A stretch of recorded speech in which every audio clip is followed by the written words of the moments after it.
जुन्नर तालुक्यातील निमगाव तर्फे म्हाळुंगे येथील हे आहेत ज्ञानदेव पारखे। दुष्काळी भाग व शेतीला पाणी कमी असल्याने सुरुवातीला आर्थिक गणित जुळवणे त्यांना कठीण जात होते, परंतु या सर्व परिस्थितीवर मात करत त्यांनी एका गायीपासून दुग्ध व्यवसायाला सुरुवात केली। आज त्यांच्या गोठ्यामध्ये 70 गायी असून त्यांचे महिन्याचे उत्पन्न काही लाखांच्या घरात आहे। याच दुग्ध व्यवसायाच्या जोरावर दोन्ही मुलांना त्यांनी उच्च शिक्षण दिले असून एक मुलगा इंजिनियर व दुसरा मुलगा पशुवैद्यक क्षेत्रात तज्ञ डॉक्टर आहे। तर जाणून घेऊया त्यांच्या यशाची यशोगाथा।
सुरुवातीला मी एक गायीपासून व्यवसाय चालू केला, त्यावेळेस ₹2.40 रेट होता दुधाला।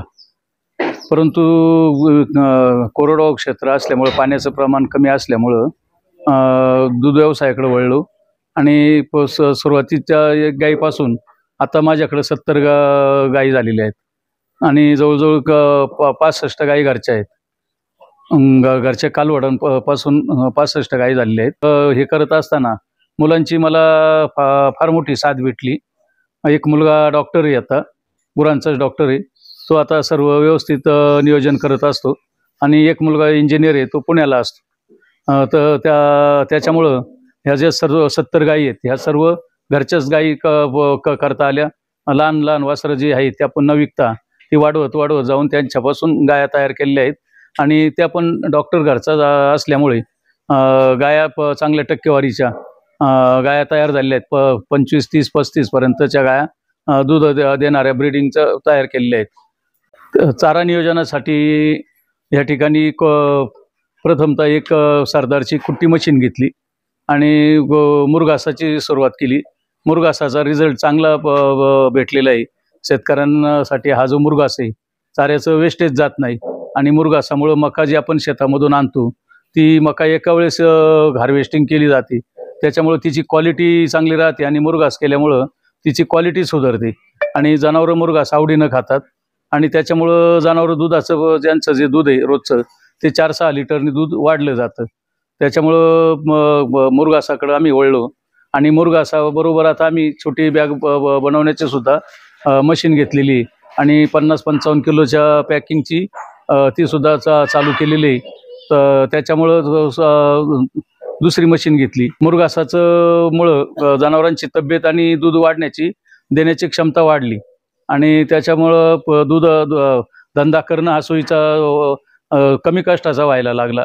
त्याच्यामुळं हे जे मुरघास आहे हा मुरघासचं प्रमाण वाढवलेले 100% मुरघासावरती गायी आहेत, ओला चारा वापरत नाही आणि आता सध्या दुधाचं 450 ते 500 लिटर दूध संकलन चालू आहे रोजचं आणि ते अमूलच्याच डेऱ्यांना सर्व दूध चालू आहे। अमूलच्या स्वतःचं संकलन आहे अमूलचं, त्याच्यामुळं दूध त्या ठिकाणी संकलित होतं आणि बाजारभाव सुद्धा चांगले भेटतात। ह्या व्यवसायामध्ये दूध व्यवसायामध्ये मला मुलगा डॉक्टर सुनबाई अनिता आणि घरची मंडळ सर्व माणसं मदत करतात. आणि मुक्त गोसंचार गोठा केल्यामुळं आधुनिक पद्धतीनं गोठा असल्यामुळं कमी माणसामध्ये कमी कष्टामध्ये हे दूध व्यवसाय करता येतोय. आता पाहूया चाऱ्याच्या नियोजनाबाबत श्री पारखे काय म्हणतात. घरची शेती 4 एकर, त्याच्यामध्ये संपूर्ण गोठा आणि चारा नियोजन मका पीक घेतलं जातं. अधिक 10 एकर खरेदीची जमीन आहे, त्याच्यामध्ये चारा पीक असतं. याच्यातून चारा पुरत नाही म्हणून बाहेरूनही चारा संकलित करावा लागतो, घ्यावा लागतो. अशा पद्धतीनं चारा नियोजन केलं जातं. आता पाहूया या सर्व गायींपासून श्री पारखे यांना किती शेणखत मिळतं. मुक्त गोठा असल्यामुळं खत आहे, शेणखत, ते दर 1.5-2 महिन्यांनी काढलं जातं. ते काढल्यानंतर घरच्या शेतीला जेवढं लागतं 30-40 ट्रॉली ती घरच्या शेतीला दरवर्षी टाकली जाते. अधिक उरलेलं जे शेणखत असतं ते चांगल्या पद्धतीचं गोमूत्र मुक्त गोठ्यातलं जे असतं ते गोमूत्र मिक्स झालेलं, त्याच्यामुळं शेतीला चांगलं खत तयार होतं.